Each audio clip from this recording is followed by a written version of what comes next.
Neighbor was stealing water from my supply, so I ruined him. I live in Asia and just purchased a new house. Now, the previous owners were family friends who needed cash urgently and haven't been living in my country for nearly 3 years. So I got it for a great price in the middle of the capital city. The sale was finalized at the start of this month, and I moved in right after. The house was definitely a fixer-upper, as the previous owners had left mid-renovation, and the main door was locked with just a padlock, not even a door lock. The house had no gate, meaning anyone could just walk right on in. The first day I moved in, someone's bike was parked in the garage. I just parked on the road on the same day. I had a gate installed. An angry man was knocking on my gate later, and I didn't bother answering, but through my window, I could see him giving up and taking the bike after 15 minutes, so already, I wasn't digging the neighborhood. But I didn't have any incidents after that, aside from people not knowing that this was no longer an abandoned house. So my gate was blocked more often than never, but a no parking sign on my gate fixed that issue.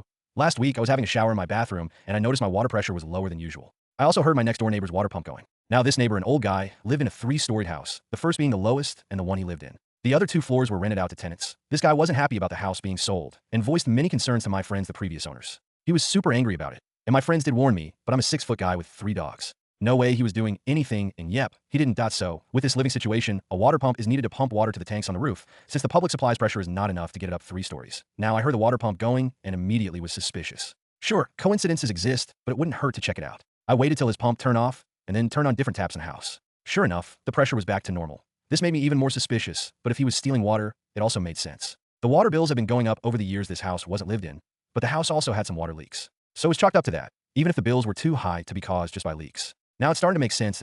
At some point in the last 3 years, this old miser thought he'd save the cost of paying for water and waltzed into the property and is siphoning water from my lines. I couldn't find where exactly he was siphoning water from, but after checking my pressure multiple times, I was pretty sure I sat on it for a few days, thinking if I should confront him, go the legal path, or just let it be. Now, water in my country is very cheap. My total bill, even with washing 3 animals, a car every week, and water in my garden only cost like $5 per month, even with a neighbor also stealing some of it. But it wasn't about how much I was paying or who was paying for it. It's about entitled old people who think that they're deserving of using other people's resources without paying for it, and then getting away with it.